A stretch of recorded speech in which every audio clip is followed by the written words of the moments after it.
Halo semua, salam sejahtera Malaysia. Selamat datang ke channel Fels Lifestyle. Terima kasih kerana terus setia dan bersama di dalam channel ini. Saudara-saudara yang saya amat hormati, selepas panjangnya cerita berkaitan titah edendum, akhirnya setelah Najib menang rayuan 2-1 berkaitan dengan titah edendum, akhirnya ini satu lagi pendedahan. Walaupun Najib menang rayuan, tapi Najib belum terima keputusan sah untuk beliau menjalani baki hukuman penjara di rumah ataupun sebagai tahanan rumah. Belum berjaya dan belum disahkan. Saudara-saudara, belum menang berkaitan dengan titah edendum. Ini satu lagi pendedahan yang pasti mengejutkan Najib Razak. Kita malu satu dunia bila Najib digelar plundering idiot oleh media luar. Nah, ini satu lagi berita yang bagi saya mengejutkan dan mendukacitakan Najib dan kronis serta penyokong Najib. Bekas peguam Liana Marzuki membangkitkan kembali bagaimana Malaysia dimalukan satu dunia dengan laporan media antarabangsa yang melabel Perdana Menteri waktu itu, Datuk Seri Najib, sebagai plundering idiot. Coba komen sedikit, apa maksudnya plundering idiot? Biasalah orang kampung ni tidak tahu betul bahasa Inggris. Tapi kalau idiot ni saya rasa ramai juga tahu. Plundering idiot boleh diterjemahkan sebagai perompak bodoh. Nah, adakah setelah timbul semula berita ini, mungkin semakin ramai yang akan berfikir semula untuk Najib Razak dibebaskan? Mungkinkah Najib Razak tidak akan terima pengampunan? Nah, itu menjadi persoalan yang paling utama. Liana berkata, penyelewengan RM42 juta, dana SRC International Sendirian Berhad merupakan kes kleptokrasi terbesar yang melibatkan kepentingan awam, di mana menurutnya apabila sudah diberikan lega hukuman, ia adalah satu perkara yang agak luar biasa. Berkaitan dengan isu ini, di dalam ruangan komen melalui channel ini, satu berita duka cita untuk Najib.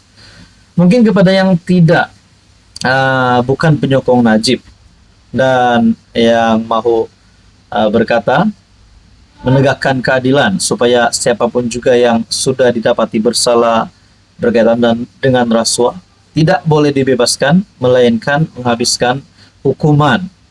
Nah, ini mungkin salah satu bukan penyokong Najib yang telah meletakkan komen yang sangat panas di dalam channel ini. Berkata, menurut beliau, Najib tidak layak untuk keampunan. Mengapa dia diberikan layanan istimewa oleh kerajaan, PDRM, pengarah penjara, dan lain-lain agensi kerajaan, sedangkan dia pun seorang banduan, juga macam rakyat lain. Apa ada ungkapan dalam negara adalah tiada sesiapa pun yang teratas dari undang-undang, tiada sesiapa pun. Kami tak faham dan setuju kenapa Najib tidak digari, kenapa kerajaan Malaysia melakukan undang-undang Dwi Darjat. Ini tidak adil dan mesti melayan semua pesalah dan banduan sama dari segi undang-undang negara, menurut salah satu viewers di dalam channel ini. Nah, menurut pandangan beliau, Najib tidak layak untuk menerima pengampunan. Anda pula bagaimana? Apa komen Anda? Hai, hello, salam sejahtera Malaysia. Selamat datang ke channel Fels Lifestyle. Terima kasih kerana terus setia dan bersama di dalam channel ini. Saudara-saudara, kita dapat lihat kerajaan perpaduan hari ini. Pakatan Harapan bersama BN, DAP bersama UMNO, bersama dengan sokongan ahli parlimen yang lain. Pada mulanya pembentukan kerajaan perpaduan, ada yang cakap kerajaan perpaduan tidak akan bertahan kerana DAP dan UMNO adalah seteru, adalah musuh. Tapi pada akhirnya perlahan-lahan kita dapat lihat kerjasama yang baik antara PHBN.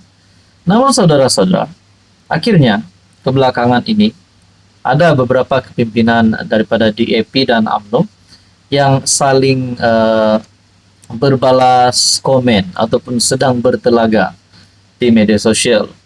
Antaranya adalah yang saya dapat lihat, Nga enggan layan Akmal, singa takkan gaduh dengan lalat. Oh, ini satu tamparan hebat untuk Akmal Saleh.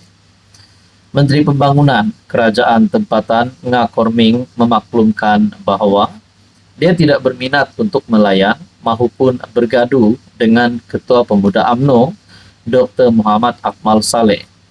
Menurut naib pengerusi DAP itu, dia tidak akan merendahkan martabatnya dengan melayan kerana Akmal. Dari kedudukan saya, komen saya, singa tidak berdebat dengan lalat.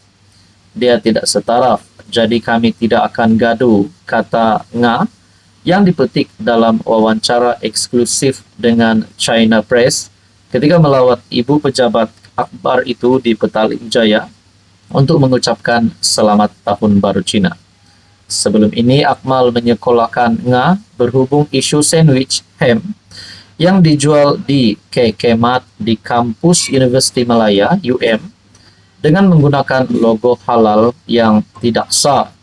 Nga sebelum itu berkata, ham hanya merujuk kepada daging yang telah diawet dan terdapat ham ayam Belanda dan ham ayam yang sesuai untuk dimakan. Menurut pemimpin DAP itu, menjadikan perkara tersebut sebagai isu hanya menunjukkan siapa sebenarnya yang bodoh. Akmal kemudian tampil menjawab bahwa ham adalah merujuk kepada daging babi, bukannya proses pembuatan makanan. Dia seterusnya membidas Nga dan mencadangkan menteri itu supaya merujuk definisi ham dalam Oxford Learners Dictionary yang menyatakan ia merujuk kepada daging babi. Dalam laporan China Press, Nga berkata bahwa walaupun dia tidak akan melayan Akmal, namun DAP tidak akan berdiam diri. Jadi adakah berkaitan dengan ini? Sedikit sebanyak hubungan kerjasama di antara UMNO dan DAP, walaupun melalui dua pemimpin ini, adakah ini juga sedikit sebanyak akan memberikan kesan kepada kerajaan perpaduan kerjasama di antara PHBN. Dalam kali itu, Zaid Hamidi dalam satu kenyataan berkata, mungkin kita pun terfikirlah adakah Akmal Saleh dipecatkah selepas ini, adakah Akmal Saleh dalam bahaya karena mungkin telah mengeluarkan kenyataan yang mungkin mengguris hati DAP. Dalam satu kenyataan daripada Presiden UMNO sendiri, Ahmad Zahid berharap isu sandwich tidak diperbesarkan lagi. Timbalan Perdana Menteri menggesa supaya isu penjualan sandwich berlabel ham and cheese yang diragui status halalnya di UM tidak diperbesarkan, memandangkan tindakan proaktif sudah diambil. Saya yang juga pengerusi Majelis Pembangunan Halal menjalin kerjasama dengan Jakim sudah melakukan beberapa saranan supaya perkara yang menyentuh soal agama harus dielakkan. Mungkin satu kesilapan dan kita harap ia jadi pengajaran yang baik menurut Ahmad Zahid. Saudara Bapak, apa komen Anda?